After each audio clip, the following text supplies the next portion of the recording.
Allahu Akbar! Tun Mamat bersuara. Hampir 3 meter melayang ke udara kerana kesan shockwave ledakan bom mujur terjatuh di atas salji. Walaupun ianya kelihatan lembut tetapi masih lagi terasa sakit. Bayangkan air yang lembut pun kita rasa sakit bila terjatuh ke dalamnya. Ini kan pula salji yang agak pejal dan keras daripada air. Terasa macam nak patah tengkuk bila kepala terperosok di dalam salji. Mana tidaknya muka yang maco pun tersembam di dalam salji. Walaupun kelihatan lembut, tetap terasa sakit terhempas. Ini kan lagi air yang telah beku. Lagilah menyakitkan. Tapi tidaklah seperti terasa jatuh macam atas tar, terseret ataupun tersagat. Tun Mamat terus menyapa yang lain, menjerit memanggil nama seorang demi seorang. Biasanya ketua skuadron yang terakhir keluar atau pergi daripada sesuatu tempat. Begitu juga dengan Tun Mamat. Dia yang terakhir beredar setelah memastikan yang lain keluar dengan selamat. Dia yang terakhir keluar dari T-72, bermakna dia yang paling belakang. Dengan hidung yang berdarah, kesan terhantuk hingga melambung menyebabkan berdarah kembali. Kopral, awak lihat belakang saya ni, apa yang ada? Terasa belakang saya ni perit, Tun Mamat bersuara. Kopral lihat di belakang backpack Tun Mamat, rupa-rupanya ada besi yang terpacak. Kopral pun berkata, "Tuan, diam dan jangan bergerak." Kopral lantas mencabut serpihan besi tadi. Mujurlah beg itu menjadi penyelamat. Syukur, Alhamdulillah, mujurlah cuma luka kecil saja. Mujur ada backpack yang digalas. Ianya menjadi penebat daripada serpihan letupan tadi. Lantas Kopral bersuara, "Hidup lagi kan? Boleh berlari lagi kan? Kita perlu berlari sekarang." "Hawau kau, Kopral," sambil tersenyum Tun Mamat berkata. Kopral membalas dengan seluruh, "Mujur tuan, kalau budak-budak ni dah kena penyepak dengan saya." Sementara itu, truk yang dipenuhi infanteri tadi telah semakin dekat. Oleh kerana menempuh salji, maka pergerakan truk tadi agak terbatas dan agak perlahan. Mereka, pendekar, ambil kesempatan untuk melarikan diri. Tiba-tiba, tentera Serbia telah menembak flare ke udara. Ianya menyebabkan suasana malam menjadi terang bercahaya. Tun Mamat pun berteriak, "Tiarap semua!" Pendekar terus melompat dan meniarap seperti Superman sedang meniarap pada salji. Pendekar menggunakan uniform yang dibekalkan daripada NATO. Pakaian yang sama warna penyamarannya seperti salji. Sementara itu, Megat dan Hasan yang ada di kubu telah terpandang cahaya flare tadi. Mereka terus membidik dengan teleskop senjata mereka menggunakan IWS 2000. Jarak sasaran menjangkau 2.5 km. Jarak teleskop sehingga 10 kali ganda.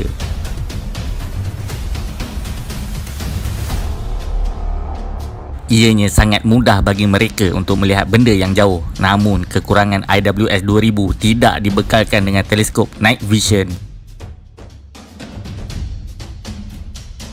Sementara cahaya flare di udara, mereka mengambil kesempatan untuk terus menembak sasaran yang berada jauh daripada mereka. Tanpa melengahkan masa, mereka terus mencekah trigger.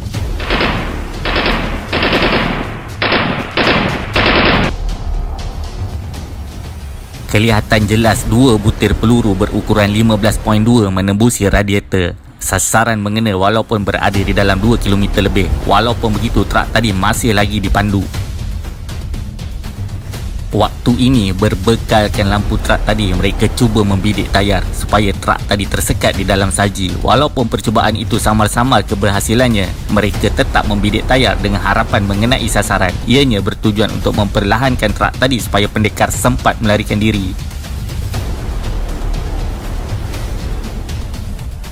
Setelah flare tadi jatuh ke bumi, Tun Mamat telah mengarahkan pendekar terus berlari, sedangkan jarak mereka dengan truk hanya beberapa ratus meter sahaja lagi. Tun Mamat sedar yang mereka di dalam situasi yang sangat bahaya. Sambil berlari, Tun Mamat memikirkan helah untuk digunakan. Mereka tidak mampu berlari laju kerana salji agak tebal dan posisi untuk mendaki gunung. Dalam keadaan tergopoh gapah mereka melarikan diri. Mereka tidak menggunakan ski yang digunakan sebelumnya. Ianya membuatkan larian agak perlahan kerana kaki tersekat di dalam salji yang tebal.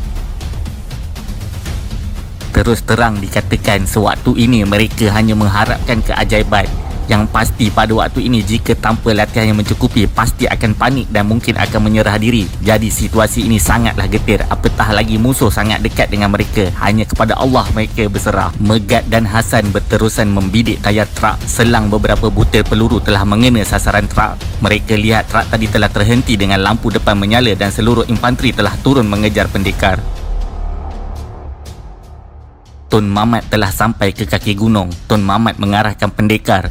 Kita berkawal dan bertempur di sini sehingga ke titisan darah yang terakhir. Saudaraku, jika di sinilah takdir kita berakhir, maka di sinilah kita syahid. Namun selagi nyawa dikandung badan, selagi itu kita bertempur. Maka Tun Mamat terus berdoa. Ya Allah, Engkaulah pembantuku dan Engkaulah penolongku, dan dengan pertolongan Engkaulah aku berperang. Lalu Tun Mamat berteriak, Allahu Akbar, Allahu Akbar, Allahu Akbar. Lantas mereka mengambil kedudukan di celah batu dan pokok. Dengan senjata yang full loaded dengan spare magazine, mereka membuka safety pin hanya menunggu saat yang sesuai untuk musuh memasuki perangkap.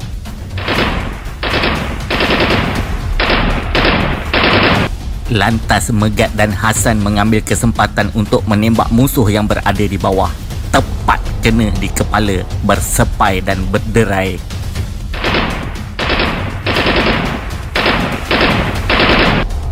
Satu persatu kepala musuh dibidik. Seorang demi seorang telah tumbang. Pendekar mengambil kesempatan untuk membunuh sebelum mereka berlindung di belakang pokok. Memang menjadi lauk tentera Serbia ini. Seorang demi seorang telah tumbang dan tersungkur. Sasaran mereka adalah yang di belakang sekali kerana mereka inilah yang telah menghujani pendekar dengan mortar. Pihak musuh juga tidak menyerah di situ. Mereka menggunakan mortar untuk mengebom kawasan di mana tempat pendekar berlindung.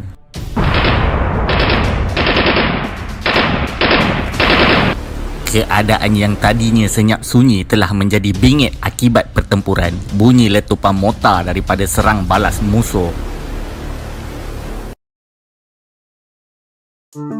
Siri peperangan di Balkan sebenarnya tidak sama seperti di Malaysia. Beza di Malaysia ada banyak pokok-pokok yang renek dan paku pakis, banyak tempat untuk berlindung atau bersembunyi. Tetapi tidak di Balkan. Ada pokok-pokok tetapi di antaranya adalah kawasan lapang, seperti suasana kebun buah yang telah diracun dan dijaga. Ada beberapa pro dan kontra di kawasan lapang. Tiada tempat berlindung selain pokok dan batu besar. Musuh boleh melihat kita dan kita juga boleh melihat musuh. Maksudnya face to face combat. Sama ada guna formation zigzag retreat atau zigzag attack. Yang paling mencabar adalah peperangan di dalam salji dan cuaca sejuk yang melampau.